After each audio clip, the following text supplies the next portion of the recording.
It started with curiosity and that grew into an obsession and an addiction for me. It was something that I thought about every day and something that stayed on my mind 24/7. My name is Jake Kittelson. Hear my story. So I was born in Houston, Texas. Grew up going to church. Family was super involved. I used to remember hunting with my dad all the time, every weekend. Like that was our thing. My biggest trophy was an 8-point buck that I killed with my dad. It is definitely one of the greatest memories that I'll have with him. So living in Texas, and even when we first moved to Canton, life was really awesome. Didn't really have any stresses, the typical middle school stresses of like tests and stuff, but other than that, man, life was just full of joy. And then going into high school, I thought I had a good base for my faith, but I really started struggling with some things that I never would have thought I struggled with. Some of those things I struggled with started out with just my identity, and that started really playing really big into sexual temptation, sexual addictions. It started with curiosity, and that grew into an obsession and an addiction for me. It was something that I thought about every day, and something that stayed on my mind 24/7. It changed my idea of relationships. It changed how I saw the meaning of a relationship. It changed the way I chased after girls. I chased after them with a sexual mindset instead of a personal and a meaningful mindset. I would say my most difficult day was the day that I really realized how much I was messing up.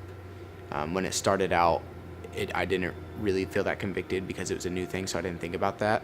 But as I continued to struggle with it, it became a really big conviction point for me. And as I realized that, it really started to tear me down and make me feel like less of a person. It made me feel alone and like I was just a coward for struggling with something, especially behind closed doors secretly and not being able to talk to anyone about it.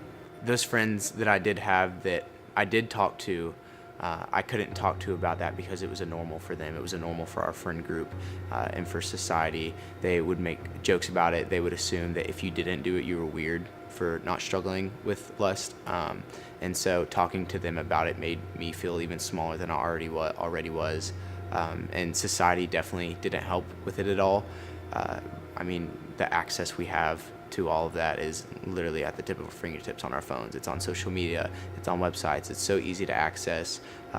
There's no payment or anything. I mean, it's there, and I think that has a huge effect on our self-discipline for it and our accessibility to it. So there's two things that really helped me through it. Number one was God's grace, just knowing that as soon as I mess up, He forgives me, He loves me through it all. And me being, I'm a person who's very hard on myself, and so really seeing myself through Jesus's eyes helped me and encouraged me a ton. And then number two, I would just say simply the cross. Understanding the crucifixion and Jesus dying for my sins, like that conviction of knowing my sins are what put Him on the cross was super encouraging and uplifting. Knowing that that's the reason that He died, was to cleanse me of the sins that I was committing. And so knowing that was definitely a conviction point for me and pushed me to work on it a lot more.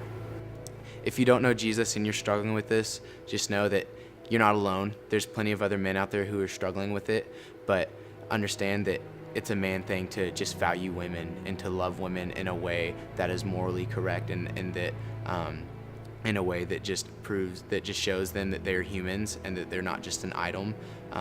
But also know that, man, through the people struggling with it, you can find community, you can find friends that can just help you grow out of it and to learn from it, and to not let it be a grip on you and not to let it be an addiction.